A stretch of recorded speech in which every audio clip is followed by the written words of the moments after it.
म्हणतात ना, कलियुगामध्ये देवाबद्दल कधीच तक्रार करू नका, कारण देवाने आपल्या सगळ्यांची पोटं भरायची जबाबदारी घेतलीये, पेट्या भरायची नाही. एकदा एक पंडितजी राजाच्या दरबारामध्ये पूजापाठ करण्यासाठी गेले. राजाने पंडितजींना 3 प्रश्न विचारले. प्रश्न पहिला, देव कसा दिसतो?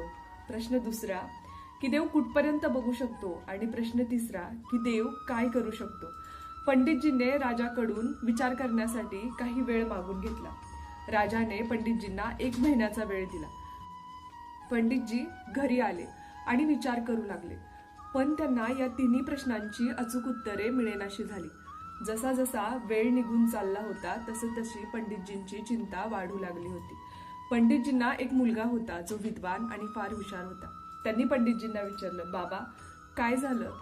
पंडितजींनी घडलेला सर्व प्रकार आपल्या मुलाला सांगितला. मुलगा म्हणाला, बस एवढीशी गोष्ट आहे, ठीक आहे, मला राजासमोर घेऊन चला, मी या 3 प्रश्नांची राजाला उत्तरे देईल.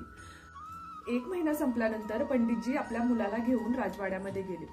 पंडितजींना पाहिल्यानंतर राजाने त्यांना प्रश्न विचारला, पंडितजी सांगा, माझ्या 3 प्रश्नांची उत्तरे सांगा. पंडितजी म्हणाले, राजा मी तुमच्या 3 प्रश्नांची उत्तरे देणार नाही, माझा मुलगा तुमच्या या सगळ्या प्रश्नांची उत्तरे देईल.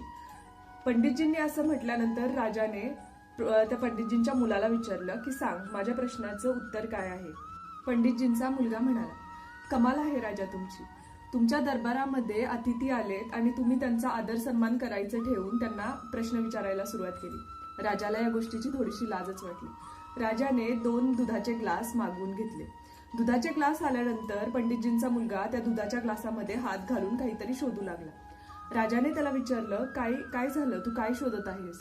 पंडितजींचा मुलगा म्हणाला, मी दुधामध्ये लोणी शोधत आहे. राजाला त्याच्या या बोलण्याचं हसू आलं. राजा म्हणाला, दुधामध्ये कोणाला लोणी सापडतं का?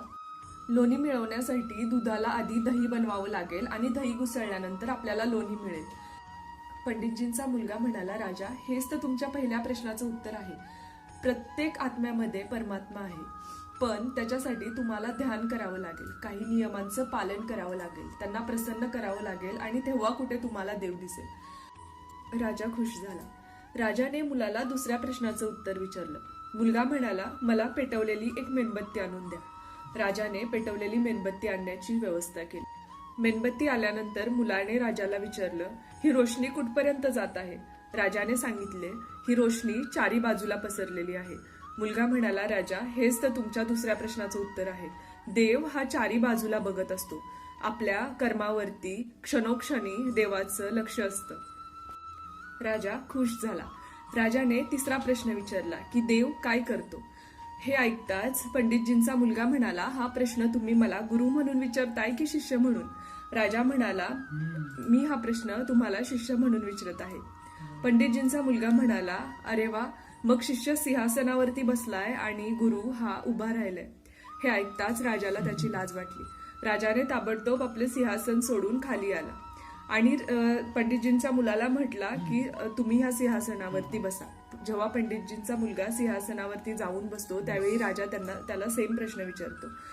त्यावेळी पंडितजींचा मुलगा म्हणतो, आता उत्तर देण्यासारखं उरलंयच काय? तुम्ही बघितलं नाही का, एका क्षणामध्ये राज्याचा रंक आणि रंकाचा राजा करायची हिंमत फक्त देवामध्येच आहे. कथेचं तात्पर्य हेच की देव हा 4 बाजूला आहे.